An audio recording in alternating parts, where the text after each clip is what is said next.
Imagine this. Your billionaire husband walks out on you for his pregnant mistress. 3 days later, his mother, the woman who never really liked you, suddenly dies and leaves you her entire $100 million fortune. Oh, and one more thing. You just found out you're pregnant too, with triplets. What happens next isn't just revenge. It's a masterclass in power, betrayal, and poetic justice. Because when the man who thought he had it all loses everything to the woman he underestimated, that's when the real story begins. Stay till the end. Trust me, you won't believe how she turns his final move against him. If you love stories of revenge, betrayal, and women who rise stronger than ever, hit like, drop a comment, share this story, and don't forget to subscribe for more wild, true-to-life dramas like this. Now, let's begin the $100 revenge. Claire Morrison descended the floating staircase of her Lake Travis estate at 7:14 on a Monday morning in April, wearing pajamas and a messy bun, completely unaware that her life was about to detonate. The Texas sunrise painted the floor-to-ceiling windows gold. A Tesla sat in the driveway. Whole Foods bags covered the kitchen counter. Everything looked perfect, which should have been her first warning. Her husband Brandon stood at the kitchen island in business casual, staring at 3 suitcases lined up by the garage door. He wouldn't make eye contact. "Babe?" Claire's voice carried confusion, maybe a nervous laugh. "What's with the luggage? Did I forget we have a trip?" The silence stretched too long. "Claire, sit down." "You're scaring me." Brandon slid a manila envelope across the marble counter. "I need you to look at these, Martux." Her hands shook as she opened it. Divorce papers. Her brain couldn't process the words. "What is this?" "I've been seeing someone." His voice was flat, rehearsed. "For a while now. Her name's Lauren. She works at the company. She's pregnant, Claire. I want to be there for my child." The clock on the wall ticked. That was the only sound in the enormous kitchen. "Pregnant?" Claire's voice came out small and broken. "We've been trying for 3 years, 5 rounds of IVF. You said we'd keep trying. Maybe that's the universe telling us something. Maybe we're not meant to be parents together." "Who is she? How long? Does it matter?" "Yes, it matters." The rage surprised them both. Claire never yelled. Brandon actually stepped back. 18 months, he said defensively. "It just happened. She understands me, my pressure, building the company. You were always so focused on getting pregnant, you stopped seeing me." Claire laughed, a broken sound. "I stopped seeing you? I managed your entire life. Your calendar, your travel, your meals, your dry cleaning. And I'm grateful. The settlement reflects that. You get the house, $2 million. That's more than fair." "2 million?" She looked down at the papers. "Your company sold for 400 million last month. The post-it-up protects business assets. You signed it. My lawyers confirmed it's ironclad." The memory hit her like ice water. "You made me sign that at your mother's hospital bedside. You said it was for estate planning." "It was, and now it's protecting what I built. Don't make this ugly, Claire. Take the house, take the money, move on." That's when Lauren Schaefer walked in from the garage. She was 27, blonde ponytail, designer athleisure, glowing skin, holding Starbucks. She looked at Brandon and completely ignored Claire's existence. "Babe, I loaded the rest. We should hit the road before Interstate 35 gets bad." Claire stared. This woman had been in her home, walking through her rooms, touching her things. "She's been here in our house?" Lauren turned, tilting her head with manufactured sympathy. "Claire, I know this is super hard, but Brandon and I are starting fresh, building a family, real family." She placed her hand on a small bump. "You'll find someone too, probably." "You brought her here?" Claire looked at Brandon. "To our home?" He grabbed Lauren's hand. "Let's go. I'll have movers get the rest of my stuff next week." Lauren paused at the door, turned back sweetly. "Oh, Claire, the Peloton in the master bedroom? Brandon bought that for me, so I'm taking it. Cool?" She didn't wait for an answer. The door slammed. Claire stood frozen in the kitchen, listening to Brandon's Tesla pull out of the driveway. She walked to the powder room and vomited. Then she sat on the bathroom floor for 5 full minutes in complete silence. When she finally started laughing, it sounded hysterical and broken, echoing off the marble tiles. 3 days later, Claire lived in Brandon's old University of Texas Austin hoodie. Cereal boxes covered the counter. Tissues were everywhere. She hadn't showered. When the FedEx overnight delivery arrived, she opened the door like a zombie and signed without thinking. The letterhead read Klein, Warren and Associates, Estate Law. Last will and testament of Miriam Richardson Morrison. Dear Mrs. Morrison, you are hereby requested to attend the reading of the estate of Miriam Richardson Morrison, deceased April 9th. Reading scheduled for 2 p.m. on April 19th, Houston, Texas. Claire stopped breathing. Miriam died? Memories flooded back. Bringing Miriam's soup during chemo. Learning her brisket recipe. Miriam squeezing her hand, saying, "You're the daughter I should have had." Brandon on the phone, annoyed. "Mom's fine. You don't need to visit again." "He didn't tell me." Claire spoke to the empty house. "His mother died and he didn't tell me." She threw her coffee mug at the wall. It shattered. Then she collapsed on the couch, sobbing into cushions that still smelled like the life she'd lost. The law firm occupied the 40th floor of a Houston high-rise. Claire borrowed a black dress from her neighbor and wore no makeup. Her face looked raw from crying. Brandon sat at the mahogany conference table with Lauren, who wore a Chanel maternity dress at 5 months pregnant, looking smug. Brandon's sister Margaret, an Ice Queen corporate attorney, sat rigid in her chair. Various distant cousins filled the other seats. Attorney Harold Klein, 60-something and impeccable, sat at the head of the table. Brandon whispered to Lauren, loud enough for Claire to hear, "This is a formality. Mom left me everything. The oil company, the River Oaks estate, the investment portfolio." Lauren giggled. "How much are we talking?" "North of 150 million. Klein cleared his throat. "Shall we begin?" He opened the document and adjusted his glasses. "I, Miriam Richardson Morrison, being of sound mind and body, do hereby declare this my last will and testament, executed on April 3rd, 6 days before my death." Brandon leaned forward, confident. "To my daughter, Margaret Elizabeth Morrison, I leave $2 million and my gratitude for her professional success." Margaret nodded, expected. "To my son, Brandon James Morrison, I leave the sum of $5 million in the Lake Tahoe cabin." The silence was absolute. Brandon laughed nervously. "I'm sorry, $5 million? Out of—" "And to my daughter-in-law, Claire Elizabeth Morrison, I leave the remainder of my estate. This includes $120 million in liquid assets and securities, the River Oaks residence and all contents, controlling shares of 68% in Richardson Oil Holdings valued at approximately $340 million, my personal jewelry collection, and my eternal gratitude for being the daughter I always wanted." You could hear a pin drop. Lauren laughed and looked at Brandon. "That's a mistake, right? They're divorced." "The will was executed April 3rd, Klein said calmly. "At that time, Mr. and Mrs. Morrison were legally married. The divorce wasn't finalized until April 15th, 6 days after the will was signed." Brandon stood furious. "This is complete garbage. My mother had stage 4 cancer. She was on morphine. She wasn't competent." Klein slid a folder across the table. Mrs. Morrison anticipated this objection. 3 independent psychiatric evaluations confirmed testamentary capacity, all dated within 5 days of execution. She was lucid, competent, and very clear about her intentions. He pulled out a letter and read, "To my son Brandon, you became the man I raised you not to be. Greedy, cruel. You threw away the best thing in your life for a pregnancy trap and a tax write-off. Claire loved you when you had nothing. She nursed me through chemo when you were too busy. She is my daughter. You are my disappointment." Margaret whispered, "Jesus Christ, Mom." Brandon's face turned red. "I'm contesting this. She was manipulated. There's a no contest clause, Mr. Morrison. Challenge the will, and you forfeit your $5 million entirely. Your sister as well." Margaret shot Brandon a sharp look. "Don't you dare." Lauren grabbed Brandon's arm, panicking. "You told me we were getting at least $50 million. You promised." "Shut up," Brandon hissed. Klein turned to Claire gently.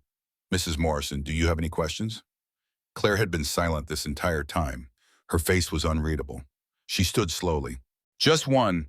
When can I access the accounts?"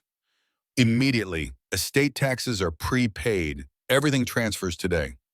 Thank you. She walked toward the door. Brandon blocked her path. Claire, we need to talk. This isn't... She looked him dead in the eye. You left me 3 days after your mother died. You brought your pregnant mistress to our home. You told me I wasn't enough. She paused. Your mother disagreed. Excuse me. She walked past him. Brandon shouted after her, I'm fighting this. You'll get nothing. Claire didn't turn back. I already have everything. The door closed. Lauren turned to Brandon, hysterical. Fix this! You said we'd be set! Brandon stared at the closed door, his face twisted with rage and disbelief. Claire spent Saturday packing boxes in the Lake Travis house. Her phone rang constantly. She ignored every call. Reporters, lawyers, people she hadn't talked to in years suddenly wanting to catch up. A wave of nausea hit her hard. She ran to the bathroom and vomited again. Stress, she told her reflection. Just stress. But she'd been nauseated for 3 weeks straight. Morning, noon, and night, she dug through the bathroom drawer and found a pregnancy test from months ago. Left over from their IVF days, she took it and waited, sitting on the cold tile floor. 2 lines appeared. Claire dropped the test. Her back hit the wall. No, that's impossible. She took 4 more tests. Every single one came back positive. Monday morning found her in Dr. Elizabeth Hayes's office, sitting in a paper gown, trembling. Dr. Okonkwo was a warm Nigerian-American woman in her 40s who'd guided Claire through all 5 failed IVF attempts. Well, Claire, Dr. Okonkwo said, reviewing the ultrasound screen, your stress has 3 heartbeats. What? Dr. Okonkwo turned the monitor. 3 distinct sacs, 3 flickering lights. You're 11 weeks pregnant with triplets, spontaneous, not IVF. It happens. Rarely, but it happens. Claire stared at the screen. Tears streamed down her face. He left me because I couldn't get pregnant. We tried for 3 years, 5 IVF rounds. He said I was broken. And now, does he know? Claire wiped her face. Something hardened in her expression. No, and he won't. Not until I'm ready. Claire, this is high risk. Triplets at 34. You'll need support. I have $120 million. I'll buy support. The next 2 weeks became a blur of chaos.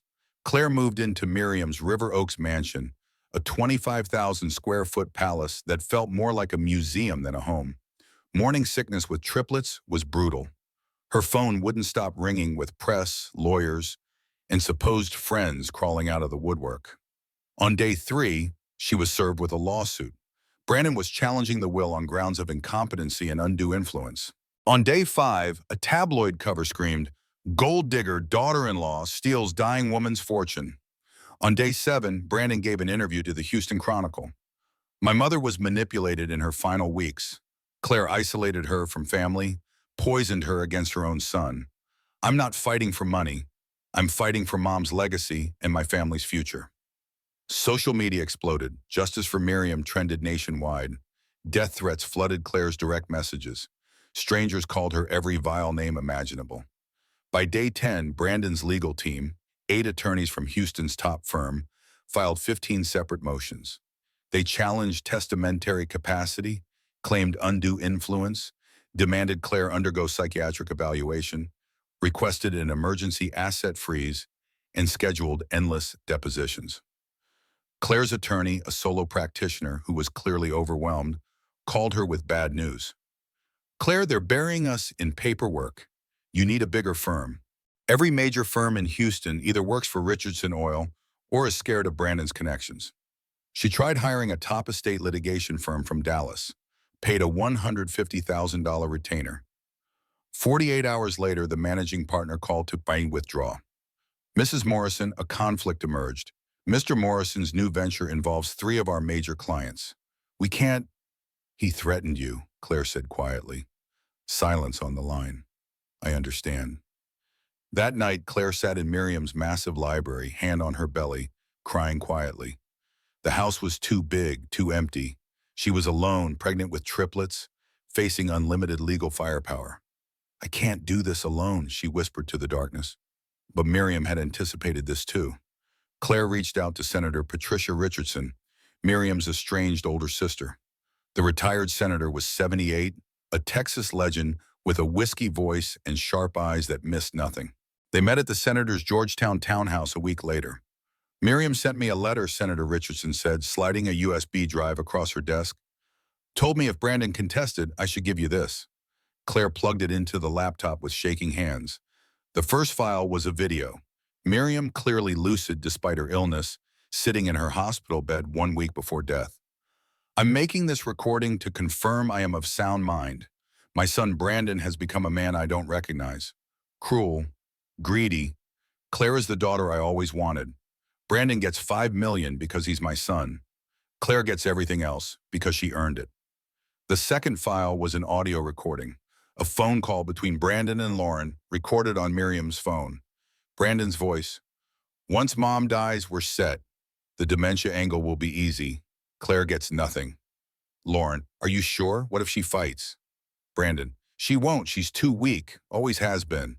The third file contained financial records showing Brandon had withdrawn $3.2 million from Miriam's accounts while she was hospitalized. He'd forged her signature. Claire watched and listened to everything twice, tears streaming down her face. "She knew," Claire whispered. "She knew he'd do this." Senator Richardson nodded. "Miriam was sharp until the end. She protected you. Now use this. Destroy him." Claire filed a countersuit, elder abuse, theft, fraud. The media narrative flipped overnight.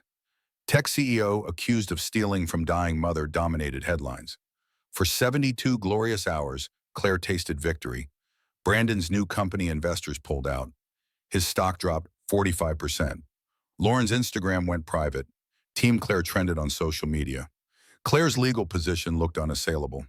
She allowed herself to breathe. She took her first prenatal yoga class, bought maternity clothes, actually smiled at her reflection in the mirror. Then Brandon struck back.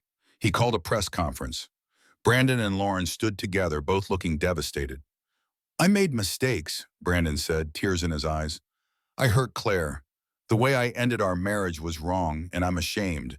But what she's doing now, using my deceased mother's recordings to destroy me, that's not justice, that's revenge." Lauren dabbed her eyes. "We're just trying to build a life for our baby." Brandon paused for effect. "And what nobody knows, Claire is pregnant too." Gasps erupted from the press corps. "With my children, triplets, conceived during our marriage. I have medical records proving the conception date, 3 weeks before I filed for divorce." He slid medical records to the press. "These are my biological children, 5 kids total, and Claire is using my inheritance, money that should provide for my children, to wage legal war against their father." It was a perfect trap, and he was right. The medical records confirmed the conception timing. It had happened during their last attempt to try naturally between IVF rounds. Public opinion flipped again. She's keeping his kids from him? 3 more kids and she wants all the money? Maybe he is the victim. Brandon filed a new lawsuit, emergency custody petition. He argued Claire was emotionally unstable and that the pregnancy should be monitored by a court-appointed guardian. Claire's attorney delivered the devastating news.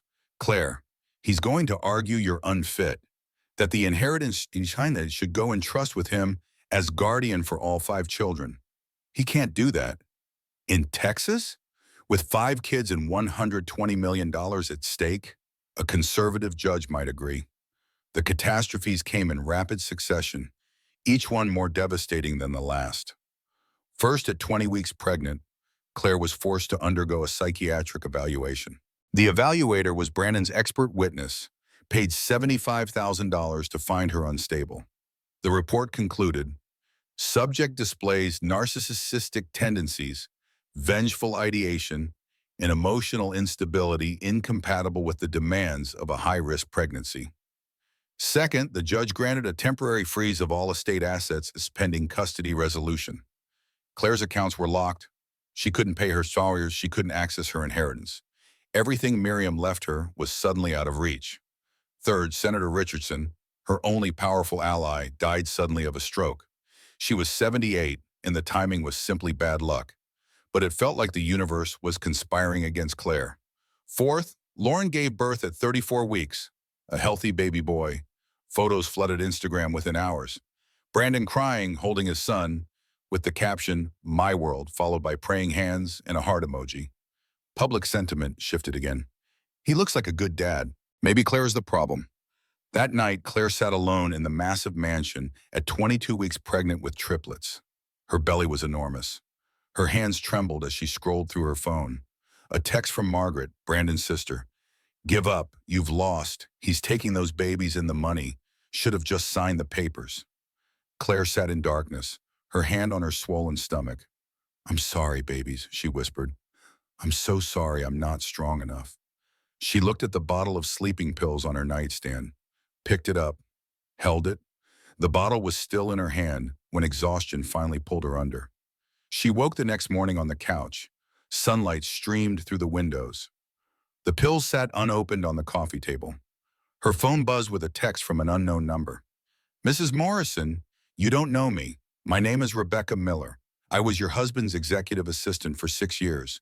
I have information you need. Please call me." Claire's hands shook as she dialed. Rachel's voice was nervous but determined. "I should have come forward sooner. I was scared. Brandon made us all sign NDAs, but I can't watch this anymore. I have copies of everything. Emails, texts, calendar appointments. I backed them up before he fired me."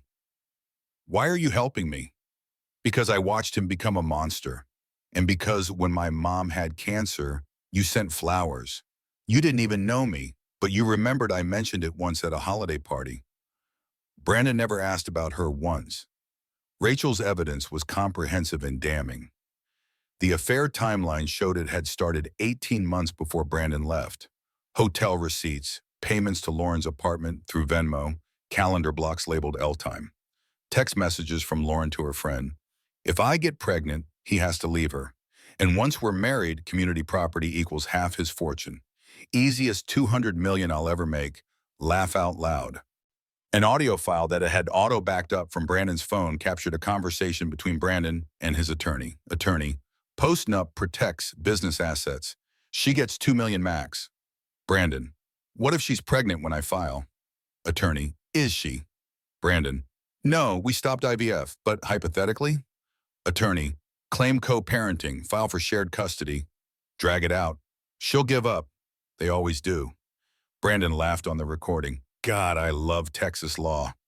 But the smoking gun was in the emails between Brandon and his chief technology officer. Brandon, "Use Mom's Richardson oil research and development files for our new drilling tech. She'll never know." CTO, "Isn't that her company's intellectual property?" Brandon, "She's dying. Who's going to sue? Claire. She can barely work Excel." Brandon had built his $400 million company on technology stolen from his dying mother's business. Claire listened to everything, her face hardening with each revelation. "Rachel, can you testify?" "I'll do better. I'll go public." Claire didn't use lawyers this time. She used media. The 60 Minutes interview aired on a Sunday night. Claire, 26 weeks pregnant with a high-risk pregnancy, sat composed across from Leslie Stahl. "Claire, you've been called a gold digger, unstable, vengeful. How do you respond?" "I respond with evidence." She played the tapes. All of them. Lauren's texts about trapping Brandon with a pregnancy, Brandon's attorney call about manipulating custody, the stolen intellectual property, Rachel's testimony corroborating everything. The explosion was instantaneous and massive. Brandon the thief trended #1 worldwide. Brandon's investors pulled all remaining funding. The company board voted him out as CEO. A criminal investigation opened for intellectual property theft and elder abuse. Lauren's Instagram was bombarded with comments calling her a homewrecker and gold digger. Lauren broke spectacularly. She went live on Instagram, sobbing hysterically. "I didn't know. He told me they were separated. He said she was the crazy one. He told me to get pregnant. Said once I had his baby, I'd be set for life. I was stupid. I'm 27. I thought he loved me." She threw Brandon completely under the bus on camera for millions to watch. Their relationship imploded publicly. Brandon tweeted, then quickly deleted, "Betrayed by everyone, even her." 1 week later, the judge lifted the asset freeze. Brandon's custody claim was dismissed as fraud and bad faith. Criminal charges were formally filed. Claire had won. Headlines proclaimed, "Justice for Claire Morrison." At 30 weeks pregnant, Claire returned to the Lake Travis house, not the mansion. This house, full of memories, but truly hers. She set up the nursery, bought 3 cribs, picked names Miriam, Patricia, and James, after Brandon's grandfather who'd been kind to her. She hosted a small dinner with Rachel and Dr. Okonkwo. For one weekend, she allowed herself peace. She sat in the nursery, hand on her belly, and whispered, "We made it, babies. We're safe." She actually believed it. At 34 weeks pregnant, Claire's phone rang. FBI. "Mrs. Morrison, we need you to come in. New evidence in the Morrison case." The FBI office was stark and intimidating. Agent Rodriguez sat across from her with a folder full of documents. "We've been investigating Brandon's business dealings. We found something troubling." He showed her wire transfers. $18 million moved from Richardson Oil Holdings to an offshore limited liability company. "I don't understand," Claire said. "These transfers are authorized with your digital signature.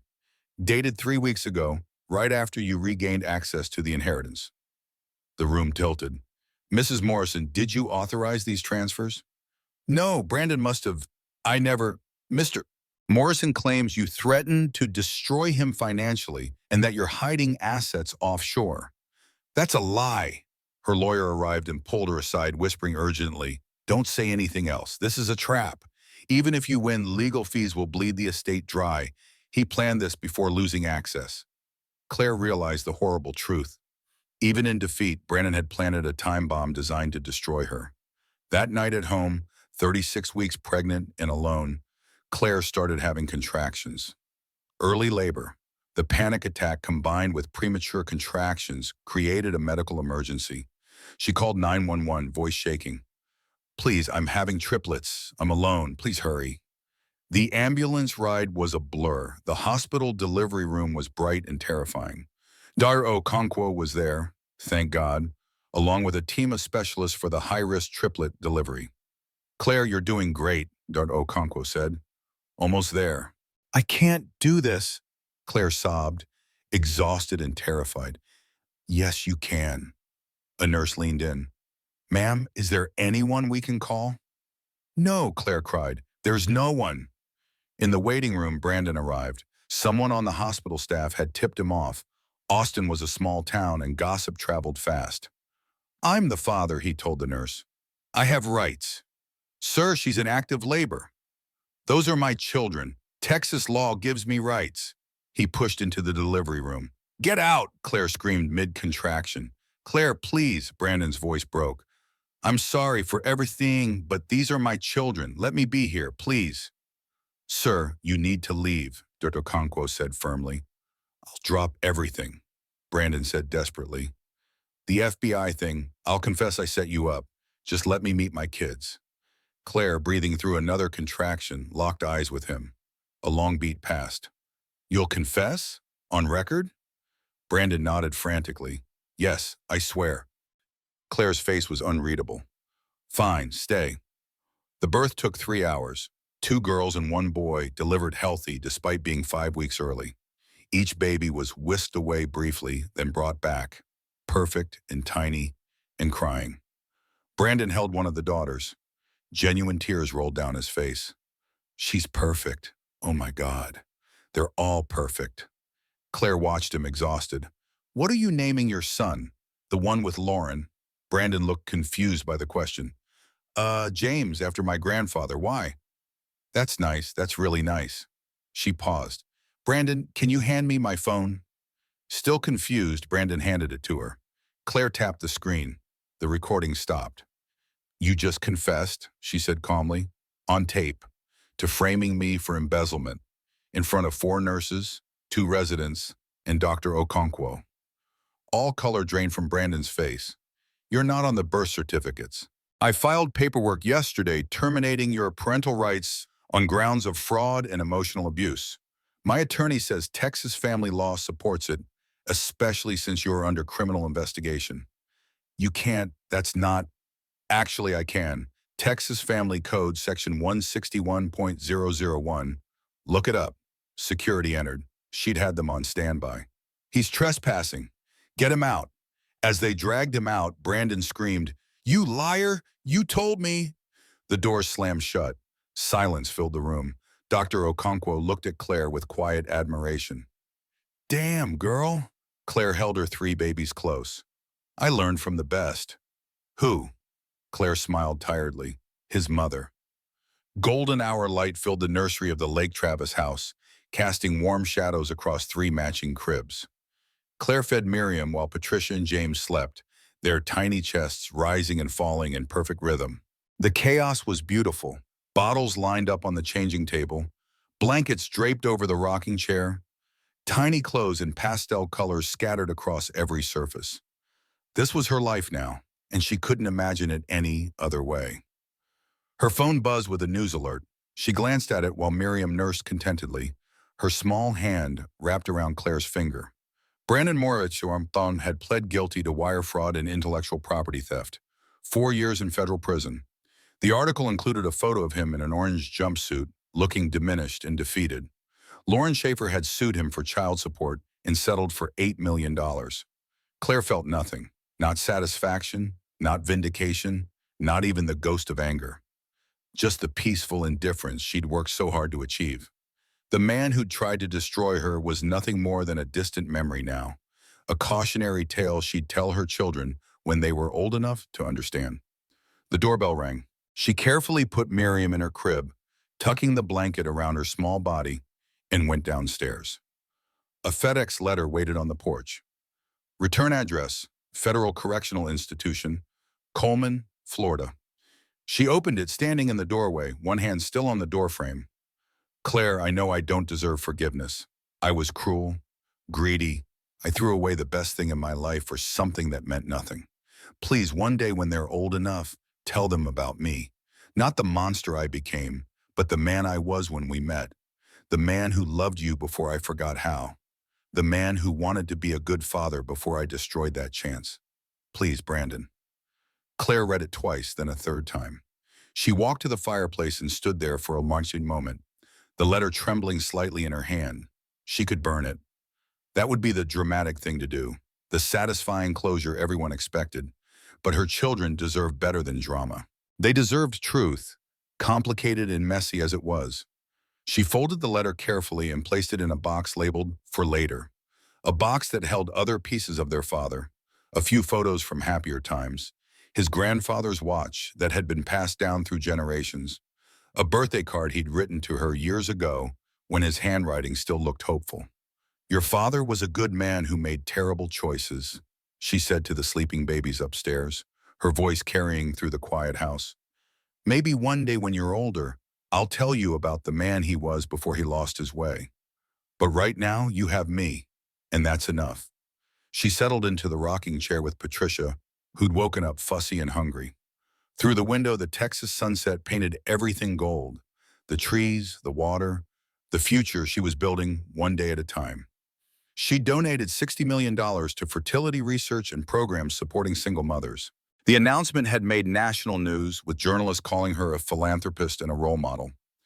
She didn't feel like either. She felt like someone who'd been given an unexpected gift and wanted to share it with others who needed it more. Richardson Oil Holdings, now under her leadership, became the first major Texas energy company to commit to carbon-neutral operations by 2035. The board had resisted at first, but Claire had Miriam's 68% controlling shares and the conviction that came from surviving the impossible. They'd fallen in line eventually. The doorbell rang again. Claire sighed, carefully placed Patricia back in her crib, and headed downstairs once more. Rebecca Miller stood on the porch holding a casserole dish and smiling nervously. "I hope this isn't weird," she said. "I made too much lasagna and thought maybe you could use a meal that doesn't require two hands." Claire laughed, a real laugh that came from somewhere deep in her chest. "It's perfect. Come in." They sat in the kitchen while the baby slept upstairs, eating lasagna and talking about nothing important. Rachel had started her own executive assistant firm, specializing in supporting women entrepreneurs. Business was booming. Apparently, there were a lot of women who wanted assistance, who understood what it meant to work for difficult bosses. "You inspired me," Rachel said, twirling pasta around her fork.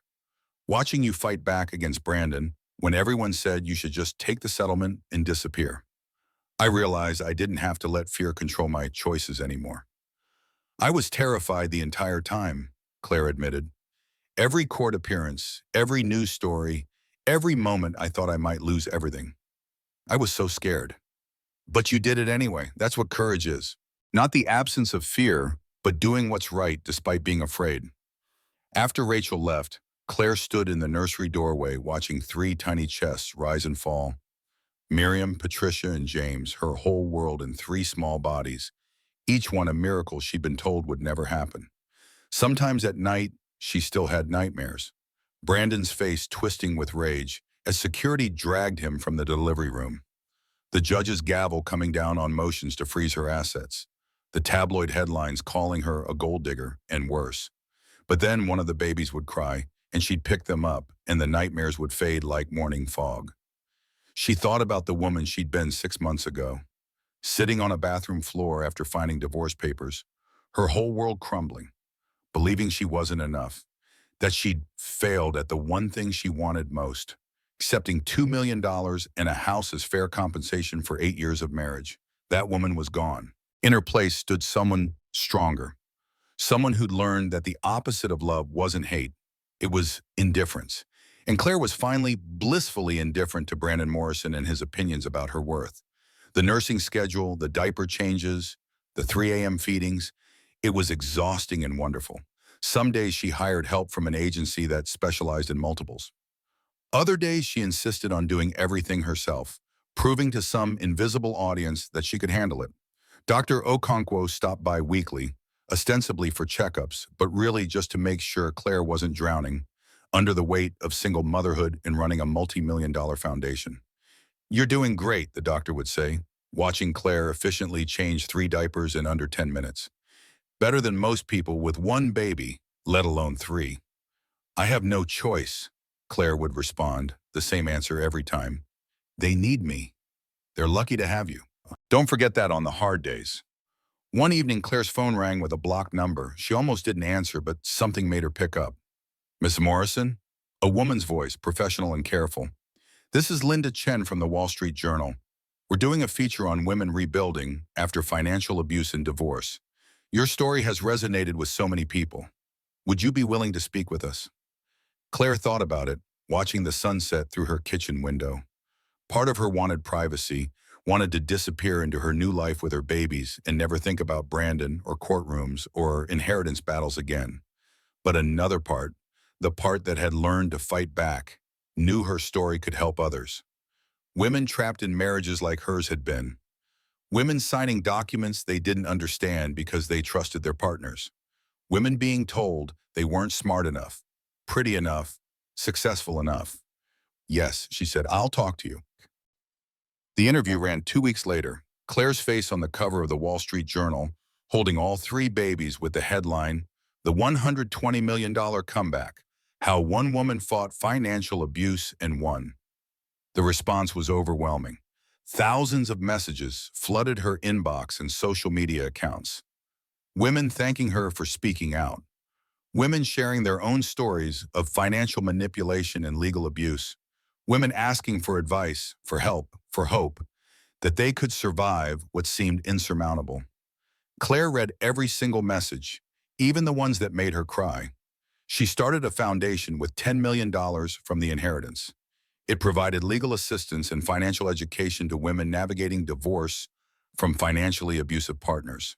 She named it the Miriam Morrison Foundation, honoring the woman who'd saved her life from beyond the grave. 3 months after the foundation launched, she received a thank you card from a woman in Oklahoma. Simple floral design, handwritten message. "You saved my life. I was about to sign away everything to my husband because I thought I had no choice. Your story gave me courage to fight. My lawyer says we're going to win. Thank you for showing me that standing up to a bully is possible, even when you're terrified." Claire put the card in the box with Brandon's letter. Someday she'd show her children both. The darkness and the light, the cruelty and the kindness, the whole complicated truth of how they came to be. Brandon's trial dominated headlines for weeks during the following fall.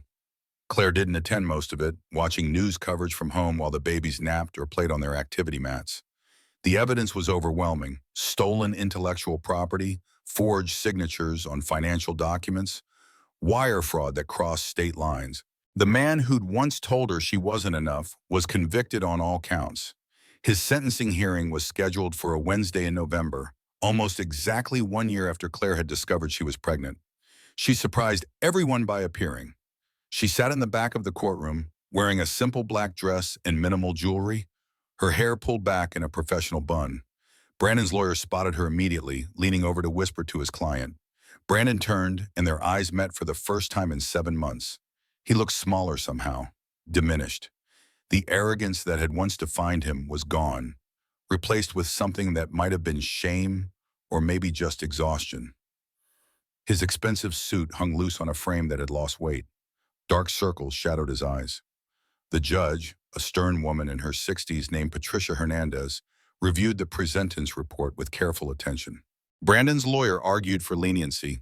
His client had no prior criminal record, had cooperated with investigators, showed genuine remorse. The prosecution painted a different picture. A man who'd stolen from his dying mother, manipulated his wife, built a fortune on fraudulent foundations, then tried to weaponize the legal system when his schemes unraveled. Does anyone wish to make a victim impact statement? Judge Hernandez asked. Claire stood slowly. The courtroom went silent. Even the journalists in the gallery stopped typing on their laptops. Your Honor, I'm Claire Morrison. I was married to the defendant for 8 years. Her voice was steady, carrying clearly through the large room. Brandon Morrison told me I wasn't enough. Not pretty enough, not successful enough, not worthy of the life he could provide. After 5 failed rounds of IVF, he implied I was broken, that my body had failed us both. Then he left me for someone younger, someone who could give him what I couldn't. She paused, gathering her thoughts. Brandon's head was bowed, but she could see his shoulders shaking slightly. 3 days later, I found out I was pregnant, with triplets, the children he'd wanted desperately for years. I also inherited $120 million from his mother, who saw through him long before I did, who protected me even after death. Someone in the gallery gasped softly. Brandon tried to destroy me after that. He challenged the will on grounds his mother wasn't competent, though she was sharper in her final weeks than most people are in perfect health. He filed for custody of children he'd never wanted with me, using them as leverage to access the inheritance. He planted evidence to frame me for embezzlement, hoping to drain my resources through legal fees even if the charges didn't stick. Her voice didn't waver, though her hands trembled slightly. She clasped them together. He used the legal system as a weapon, the way abusers always do when they lose control, not to seek justice, but to punish me for refusing to disappear quietly, for refusing to accept that I wasn't enough. She looked directly at Brandon, who finally raised his head to meet her gaze. But I'm not here for revenge, Your Honor. I'm here because other women are watching. Women in marriages like mine women being told they're not enough, women signing postnuptial agreements at hospital bedsides without reading them carefully, women who think they have to accept crumbs from men who took everything. She straightened her shoulders. I want them to know you are enough. You always were, Bia, and when someone shows you who they really are, not who you hope they might be, but who they actually are, believe them. Then protect yourself accordingly. Do what I did. Fight back. Stand up. Refuse to disappear. She sat down to absolute silence. Judge Hernandez looked at Brandon for a long moment. Mr. Morrison, do you have anything to say before I impose sentence? Brandon stood slowly, his lawyer's hand on his arm for support.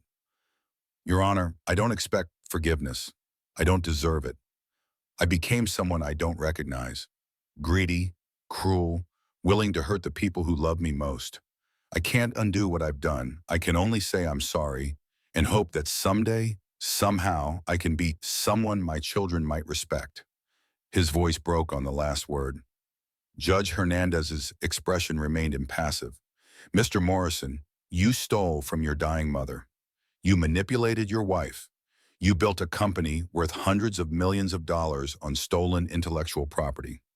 When your schemes unraveled, you weaponized the legal system to destroy the woman who'd stood by you for 8 years.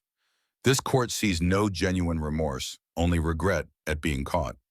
She paused, letting her words sink in. You are hereby sentenced to 4 years in federal prison, the maximum allowed under federal sentencing guidelines. You will also pay restitution in the amount of $3.2 million to the Morrison estate, plus court costs. This sentence will run consecutively with any state charges that may be filed. May God have mercy on your soul. The gavel came down with a sharp crack that echoed through the courtroom. As the marshals led Brandon away in handcuffs, he turned one last time. His mouth moved, forming words Claire could barely make out from across the room. It looked like, "I'm sorry." Claire nodded once. Acknowledgement, not forgiveness. Then she gathered her bag and walked out of the courtroom with her head high. Outside, reporters swarmed like wasps. Cameras flashed. Microphones thrust toward her face. Questions shouted from every direction. Claire stopped at the courthouse steps and raised one hand for silence. Remarkably, they quieted. This case was never about money, she said clearly. It was about power and control. My former husband used both to manipulate everyone around him, including his dying mother who loved him despite everything. I hope this outcome sends a message that financial abuse has real consequences, that using the legal system as a weapon has consequences, that telling someone they're not enough has consequences. She looked directly into the nearest camera. To anyone in a similar situation, document everything. Trust your instincts. Don't sign documents you don't understand, no matter who asks you to. And most importantly, know your worth. You don't need someone else to validate it. Thank you. She walked to her car without taking questions, ignoring the shouted follow-ups about her plans, her children, her foundation. That night, she video called Dr. Okonkwo while the babies slept in their cribs, exhausted from a day at the park.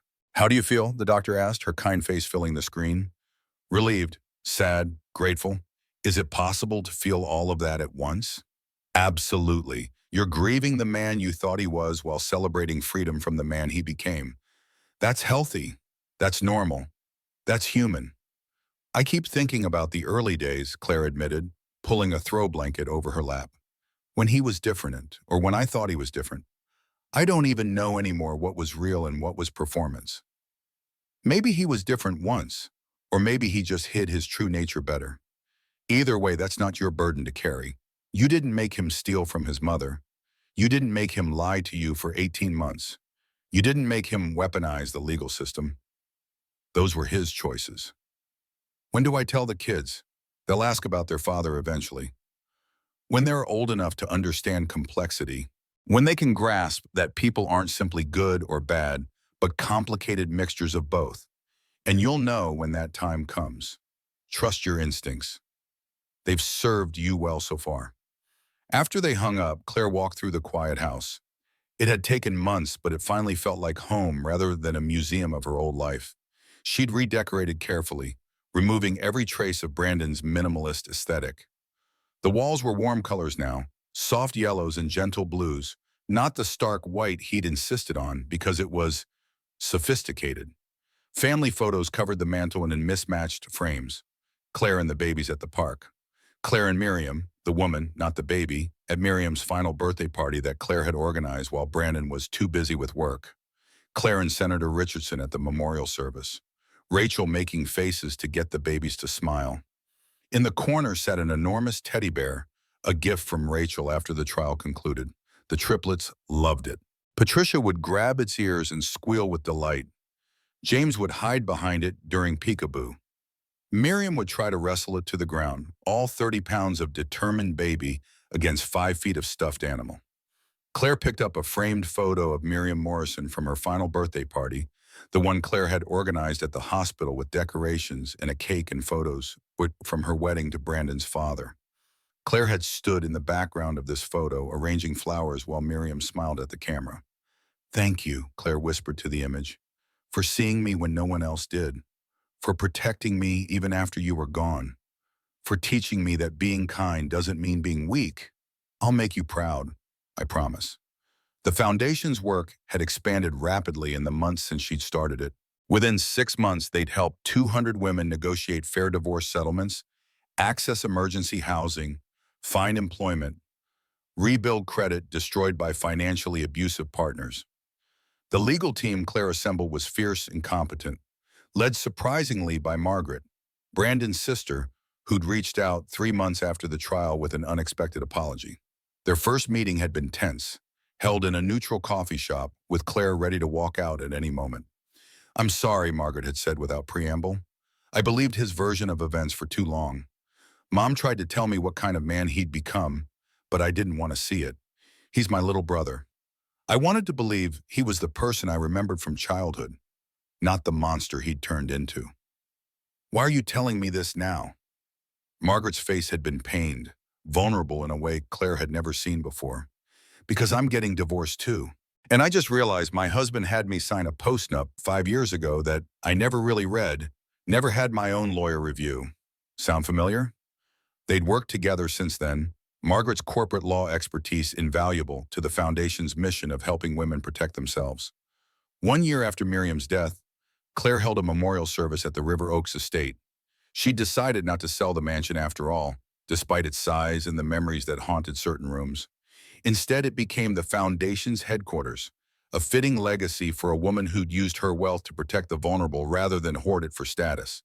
Friends, colleagues, Foundation beneficiaries, and former Richardson Oil employees gathered in the garden where Miriam had spent hours tending to her flowers.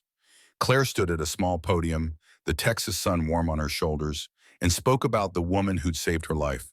Miriam Richardson Morrison knew that money could be a weapon or a shield, Claire said, her voice carrying across the assembled crowd. She watched her son use it as a weapon, to control, to manipulate, to hurt. So she chose to make it a shield. For me, for women like me, for everyone who needed protection from those who abuse power. She paused, looking around at the faces watching her. Her legacy isn't the $120 million she left me or the oil company or this beautiful home. Her legacy and the message she sent: protect the vulnerable, stand up to bullies, and never apologize for being strong. Never apologize for knowing your worth. Never apologize for refusing to accept less than you deserve. The crowd applauded. Claire released butterflies in Miriam's honor, monarchs that Miriam had loved, had kept a whole section of the garden planted with milkweed specifically to attract them. They spiraled upward into the cloudless Texas sky, orange and black wings catching the sunlight. As the butterflies disappeared into the blue, Claire felt something shift deep inside her chest. The last piece of anger releasing like a held breath, the final bit of pain letting go its grip on her heart. She was free, truly, completely free, not just from Brandon, but from the woman she'd been when she was with him. Small, uncertain, constantly seeking validation from someone who withheld it as a tool of control. That woman was gone. In her place stood someone new, someone stronger, someone enough. The triplets' first birthday party was beautiful chaos that somehow exceeded even Claire's expectations. Rachel had brought an elaborate 3-tier cake decorated with farm animals that Miriam promptly destroyed with both hands, smearing frosting across her face, her hair, the high chair tray, and somehow the ceiling. Patricia was more cautious, using one careful finger to taste test each color before committing. James ignored the cake entirely, more interested in the crinkly wrapping paper that made satisfying sounds when he crushed it. Claire took what felt like 1,000 photos, laughing as birthday hats fell off, squirming heads, and helium balloons escaped through the open back door to float away into the Texas sky.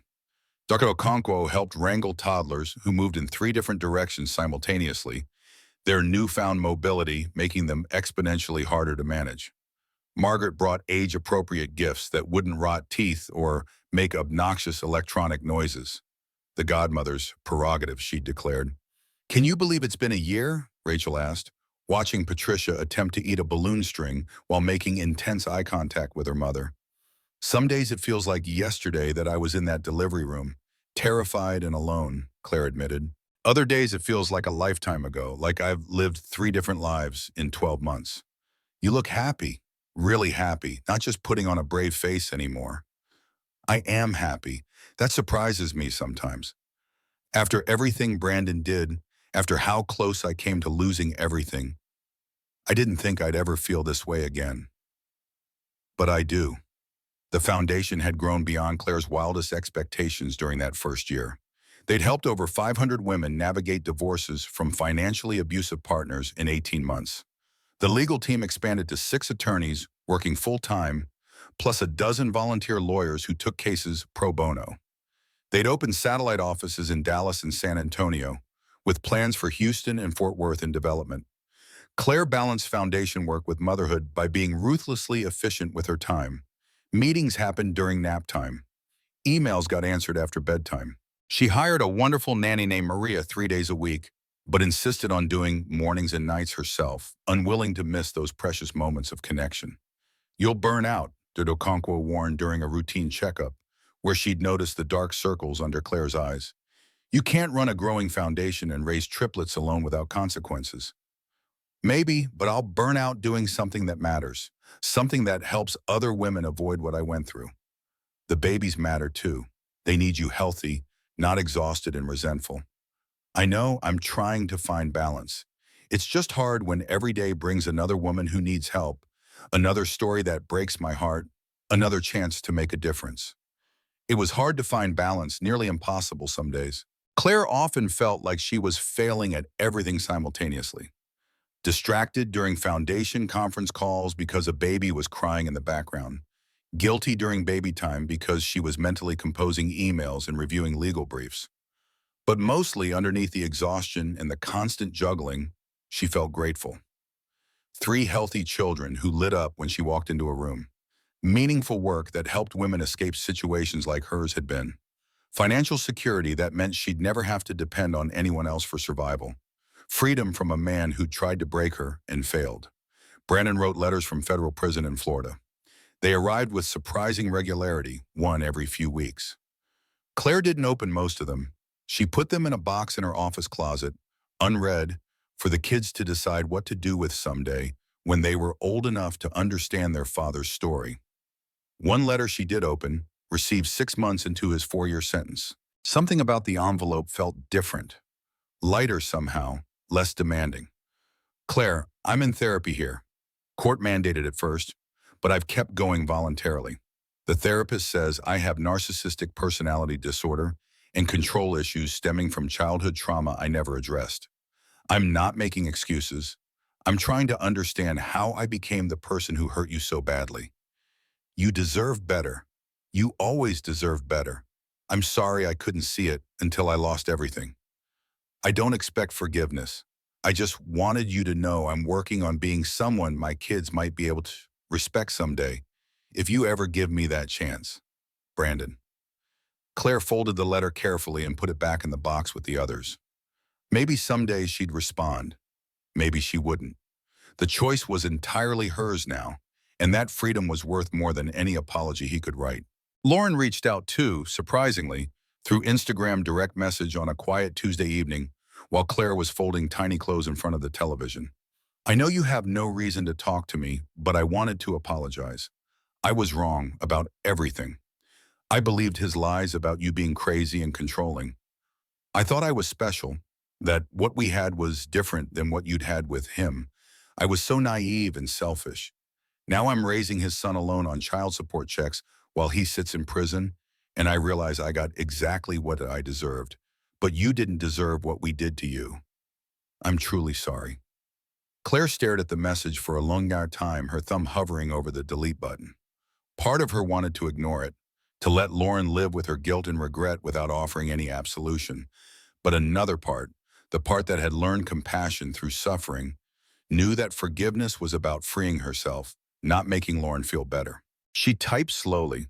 "Thank you for saying that. I hope you and your son are okay. Children shouldn't suffer for their parents' mistakes. If you ever need help, resources, support, whatever, the Miriam Morrison Foundation has programs for single mothers. No judgment. We all deserve a chance to rebuild." Lauren's response came immediately, almost frantically. "Thank you. That means more than you know. I didn't expect kindness from you. I don't deserve it." They never became friends, but the exchange brought Claire unexpected peace. Forgiveness, she was learning, wasn't about excusing harmful behavior or pretending it didn't hurt. It was about refusing to let that harm define her future or poison her present with bitterness. The foundation's second annual gala raised $12 million on a glittering Saturday night in downtown Austin. Claire gave a speech about financial abuse that went viral afterward, shared across social media platforms by thousands of women who'd lived similar stories or knew someone who had. 1 in 3 women experiences financial abuse in intimate relationships, she told the ballroom full of donors and supporters, her voice steady despite her nervousness at public speaking. It looks like a partner who controls all the money, like signing documents you don't understand because you trust them and they tell you not to worry about the details. Like being told you are not smart enough to handle finances. Like discovering after years of marriage that you have no assets in your own name, no credit history, no financial identity separate from your spouse. She paused, looking around at faces that ranged from shocked to knowing to sympathetic. I was lucky. I had an unexpected inheritance that gave me resources to fight back. Most women don't have that. They leave abusive marriages with nothing, start over from absolute zero, and face years of legal battles with no money for attorneys. That's why this foundation exists. Because every woman deserves the resources to fight back. Because no one should stay in an abusive situation due to financial fear. Because we're done accepting crumbs from men who took everything. The applause was thunderous, lasting so long that Claire felt embarrassed and grateful in equal measure. By the end of the night, they'd exceeded their fundraising goal by $3 million. A woman approached Claire afterward as she was gathering her coat and bag, ready to go home to relieve Maria and check on the sleeping babies. The woman was elegant and poised, probably in her 50s, with silver hair and an expensive dress. Mrs. Morrison, I'm Jennifer Walsh. I'm the CEO of a tech company in California. I went through something remarkably similar 5 years ago. My ex-husband tried to use the courts to bankrupt me, drain my company's resources, destroy everything I'd built. I'd like to fund a legal defense initiative specifically for women in tech and business who face this kind of targeted financial warfare. Would the foundation be interested in partnering? Claire's exhaustion vanished. Absolutely. Let's exchange information and talk tomorrow. Opportunities like that kept appearing as the foundation's reputation grew. Women with resources wanting to help women without them. Lawyers offering pro bono services. Accountants volunteering to help with financial planning. Therapists providing trauma counseling. The foundation became a network of support, mentorship, and shared experience that grew stronger every month. Claire's story inspired others to share theirs publicly for the first time. Blog posts appeared on major platforms, articles in national magazines, television interviews where women spoke truth about financial manipulation, legal abuse, and the long, difficult road to recovery.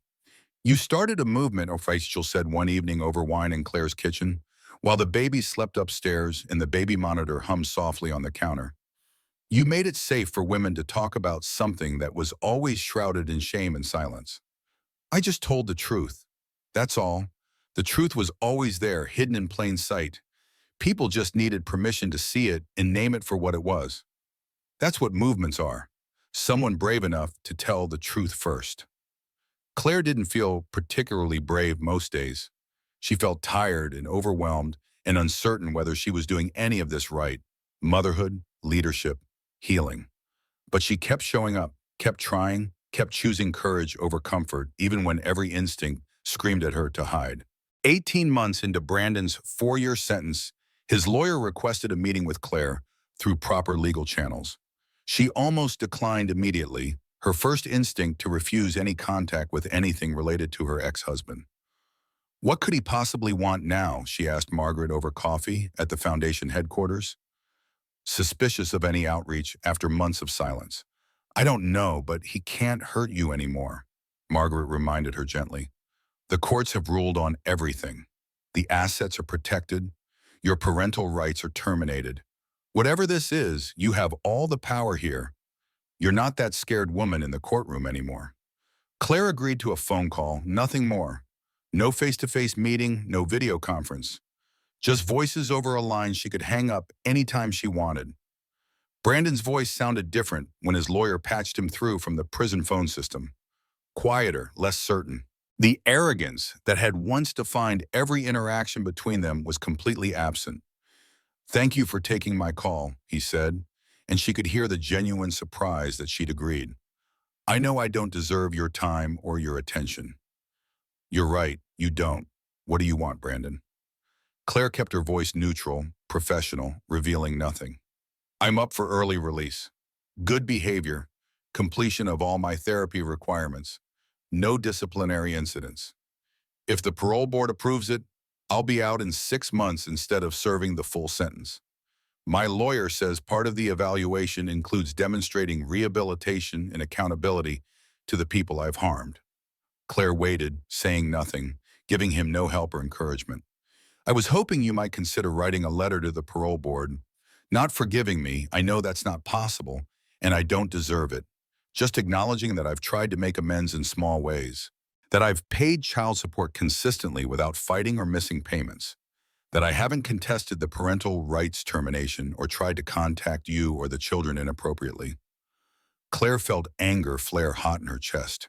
"You mean the child support you are court-ordered to pay as a condition of your plea deal? The rights termination you couldn't contest because you'd already committed documented fraud? You want credit for following the law and honoring agreements you had no choice but to accept?" Silence on the line, long and uncomfortable. "You're right," Brandon finally said, his voice small. "That was stupid of me. Incredibly stupid. I'm sorry, I shouldn't have asked. I'll let you go."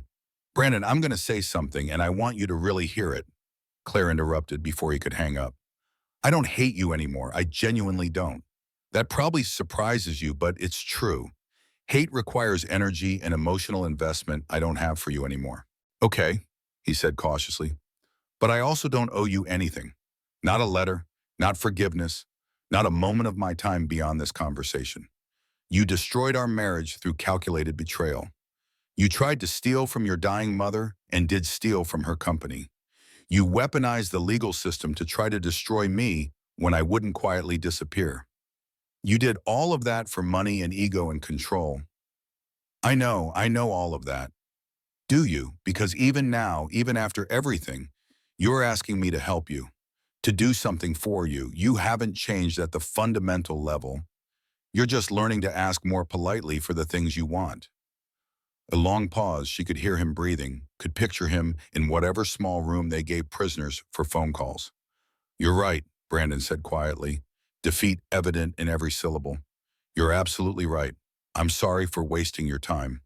I won't contact you again." The line went dead. Oshan.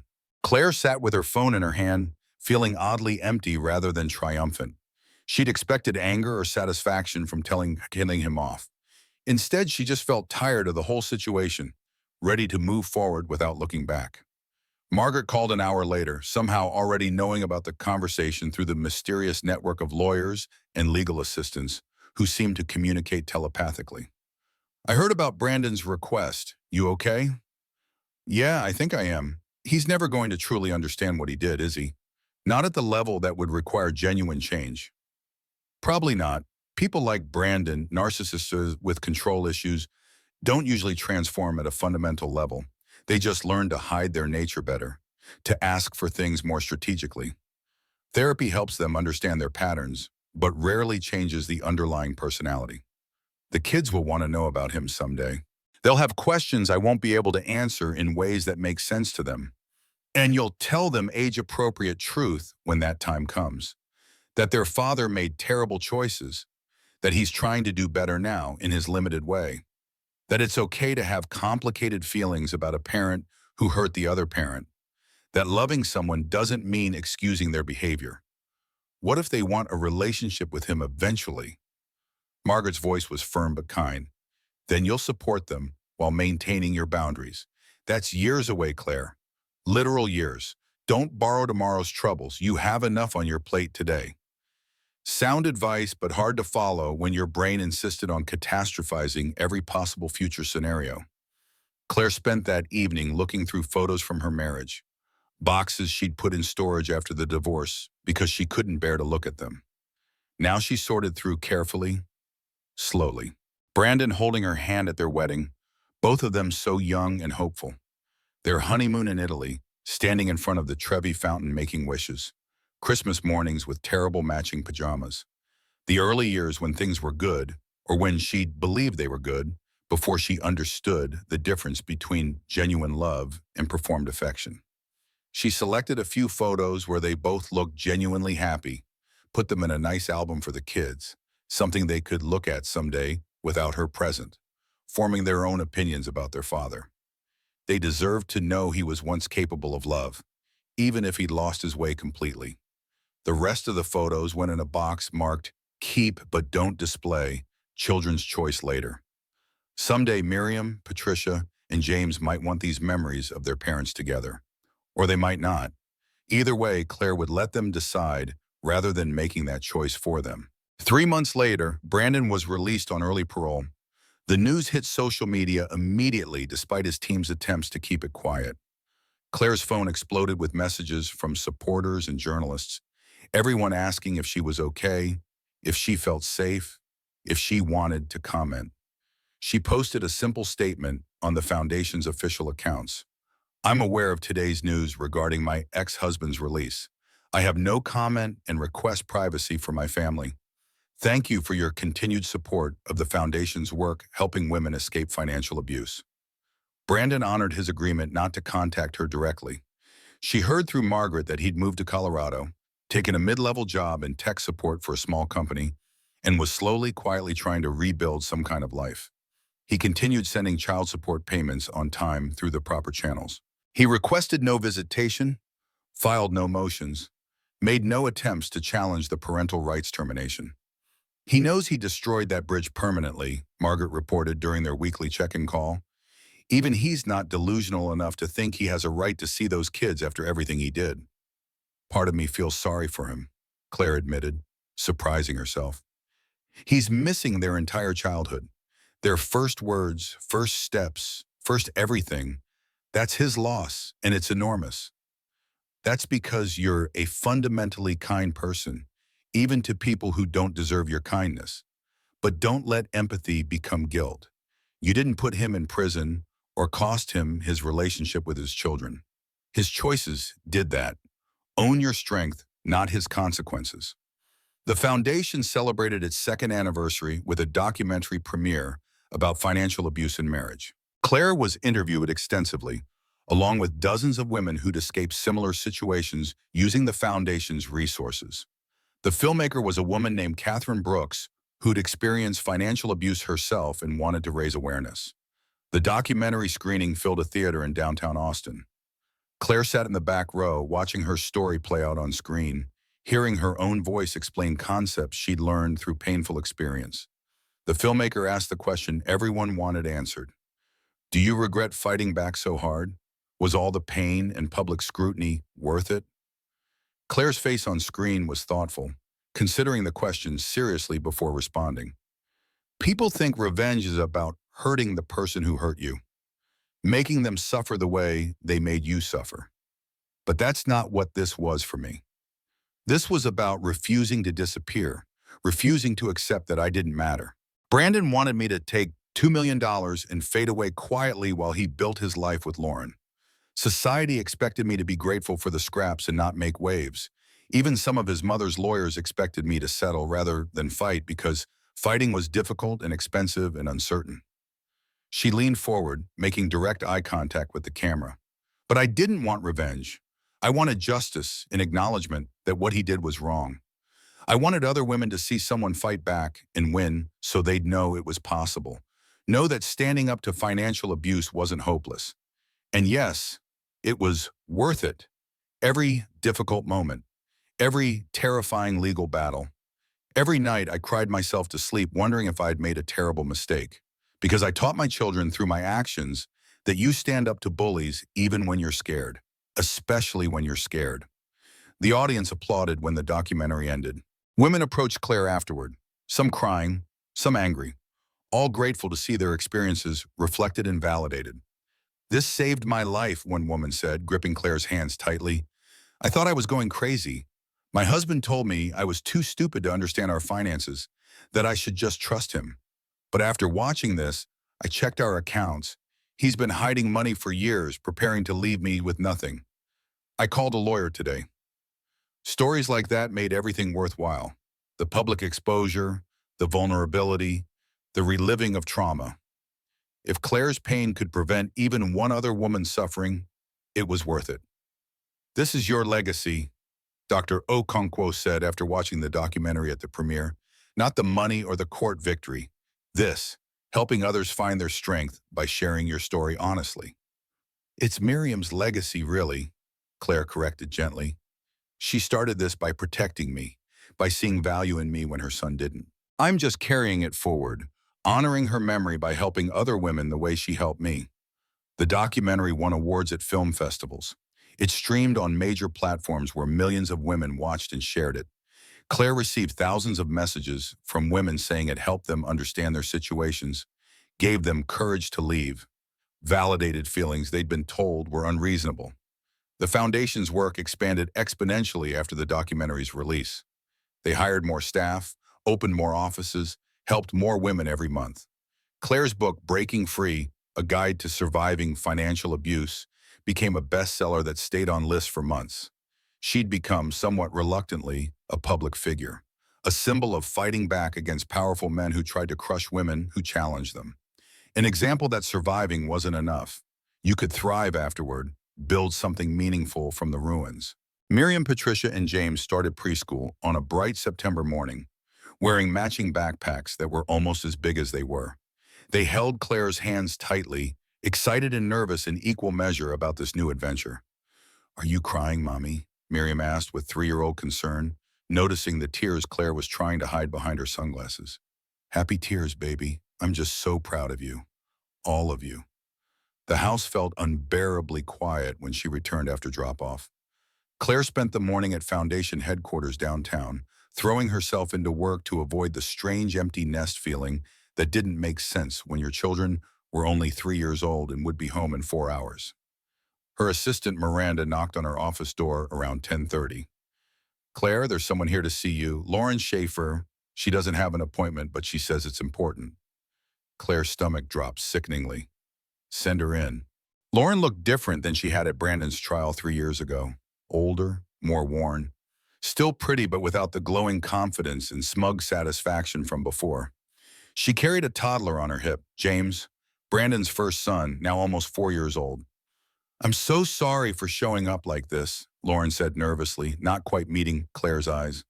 "I wouldn't have come, but I didn't know where else to go. I have nobody else to ask." "What's wrong?" Claire kept her voice neutral, revealing nothing.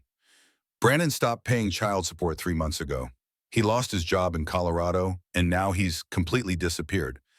I don't know where he is. I filed with the court, but they can't find him either to enforce the order. I'm working 2 jobs, but it's not enough. Daycare costs more than my entire rent. I'm about to lose my apartment. I'm about to lose everything." She started crying, tears streaming down her face while her son watched with worried eyes. "I know you have absolutely no reason to help me. I know what I did to you, how I helped Brandon hurt you, but I'm desperate and I have nowhere else to turn. My son needs food and a safe place to sleep, and I don't know what to do." Claire sat back in her leather office chair, studying Lauren carefully. 3 years ago, she would have felt savage satisfaction at seeing the other woman brought low, karma delivering justice. Now she just felt tired of the endless cycle of hurt people hurting people. "Does James know who I am?" Claire asked carefully. Lauren shook her head quickly. "I haven't told him about the triplets. You terminated Brandon's parental rights, so I figured you wouldn't want any connection to us. They're half-siblings. They should know each other if both families are willing." "Really?" Lauren's eyes went wide with surprise and hope. "Really, but this happens on my terms. Supervised visits at first. And you need to be honest with your son about his family situation in an age-appropriate way. No lies, no manipulation, no using the kids as pawns." Lauren nodded eagerly, desperately. "Yes, anything. I'll do anything. Thank you so much." "I'm not done," Claire continued firmly. "The Foundation has emergency assistance programs specifically for single mothers in crisis. You'll work with our financial counselor to create a realistic budget. You'll attend our support groups regularly. You'll do the actual work to stabilize your situation and prevent this from happening again. This isn't a handout where I solve all your problems. It's a hand up where we give you tools and you do the hard work. Understand? I understand completely. Thank you. Thank you so much. Claire walked Lauren through the intake process personally, connecting her with the Foundation's best resources. Scheduling her first supervised visit with the children for the following Saturday afternoon. That night, she told Dr. Okonkwo about it over their weekly video call while sipping tea in her quiet kitchen. "Are you sure about this?" the doctor asked carefully. "After everything she did to you, everything she was complicit in?" "No, I'm not sure at all," Claire admitted honestly. "But that little boy didn't do anything wrong. He didn't choose his parents or their terrible decisions. And my kids deserve to know their brother if both families are willing to make it work." Besides, Lauren was young and stupid and manipulated by a man who was very good at manipulation. She's paying for her mistakes now. Maybe I can help her avoid some of the mistakes I made. You're a better person than most people would be in your situation. I'm not better than anyone. I'm just trying to break the cycle of hurt people hurting people.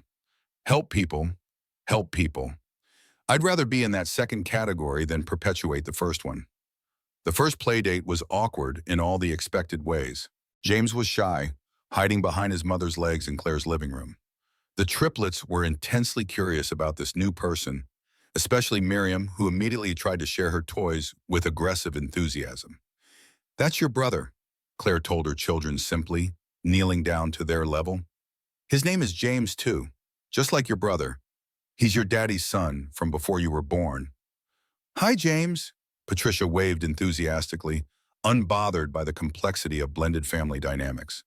By the end of the afternoon, all four children were playing together in the living room, building towers with blocks and knocking them down with delighted shrieks. Claire and Lauren watched from the kitchen, drinking coffee in careful silence. "Why are you being so nice to me?" Lauren finally asked quietly.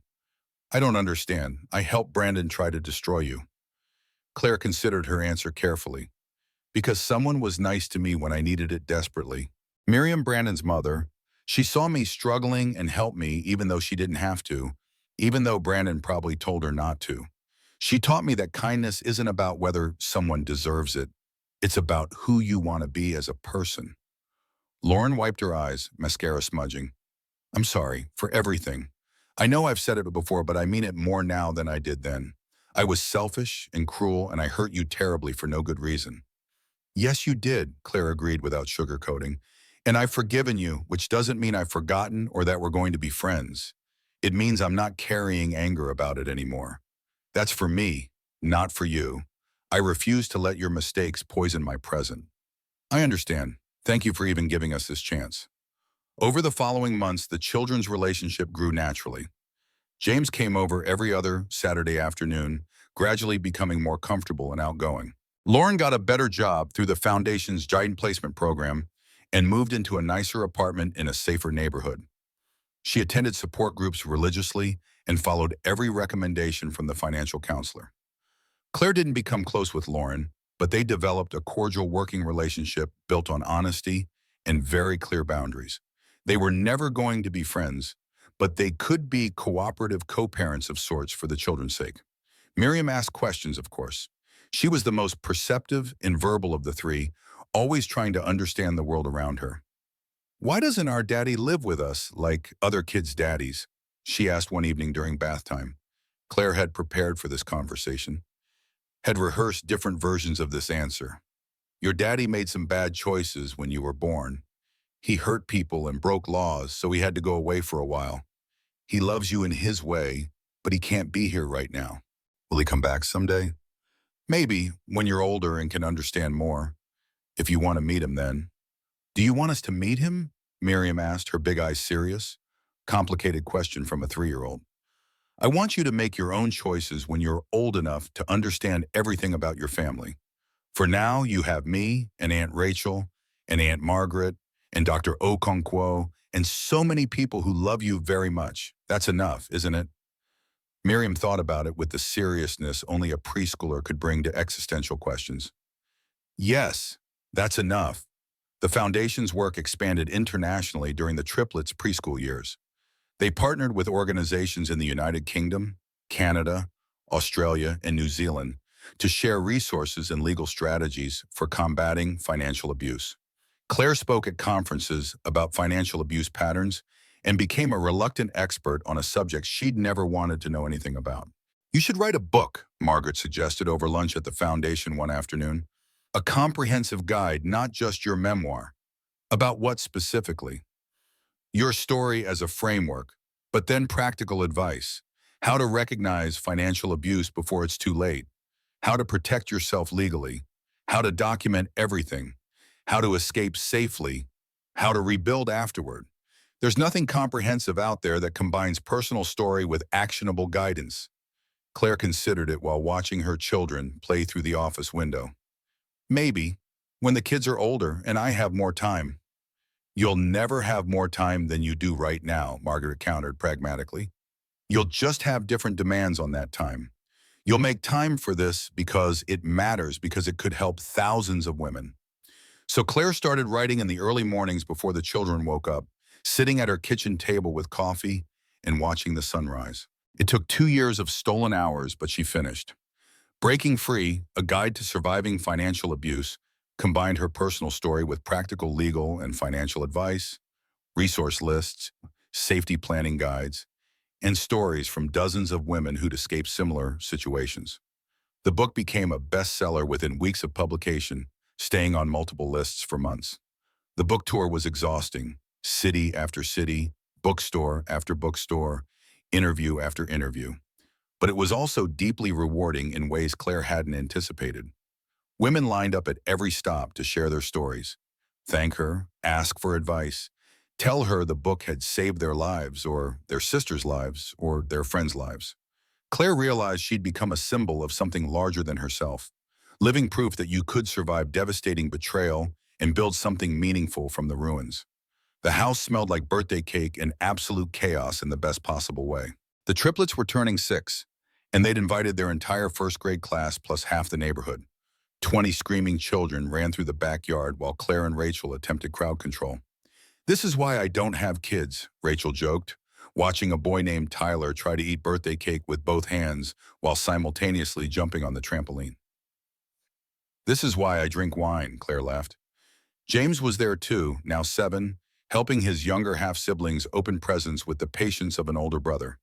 The kids thought of each other simply as siblings, no half-qualifier needed in their minds. Lauren helped with the piñata, comfortable now in her role as cooperative co-parent. She'd gotten engaged to a high school teacher named Marcus, who she'd met at a foundation support group. He was kind, patient with James, respectful of the complicated family dynamics. After the party ended and the sugar-crashed kids sprawled on the couch, Claire sat on her porch watching the sunset with a well-deserved glass of wine.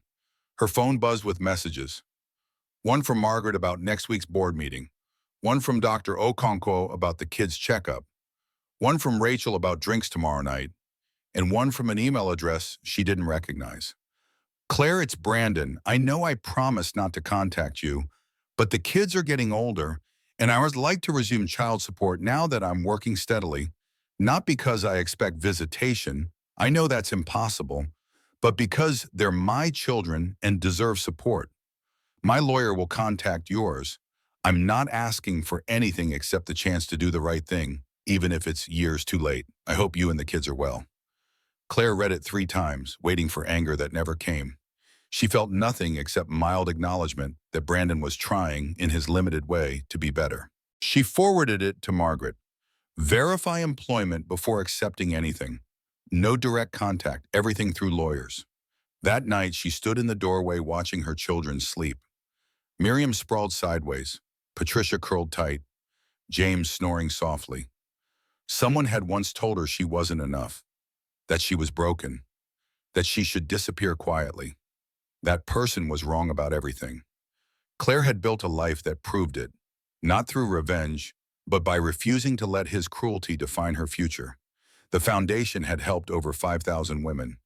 Her book had reached millions more. Her children were healthy and loved and secure. She pulled out Miriam's final letter. "You are more than enough. You always have been. Claire folded it carefully, returned it to its place of honor. She stepped onto the porch under the enormous Texas sky. Brandon was out there somewhere trying to rebuild.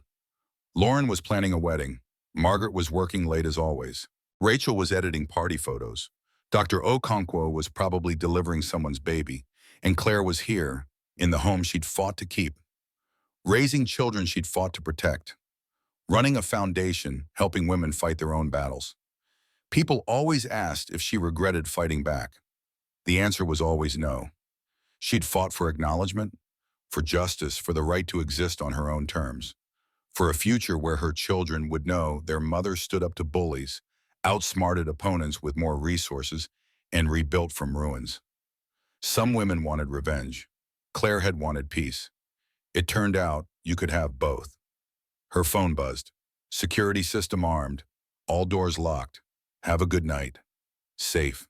Protected. Home. Claire raised her glass to the night sky, to Miriam watching from somewhere, to the woman she used to be and the woman she'd become. Thank you, she whispered, for everything. Tomorrow would bring new challenges, new women needing help, new chapters in the ongoing story. But tonight she was exactly where she belonged, with her children sleeping safely, with resources to help others, with freedom hard-won and carefully guarded, with peace that came not from revenge, but from refusing to accept less than she deserved. Claire Morrison had been told she wasn't enough. She'd spent 6 years proving otherwise, and she was just getting started.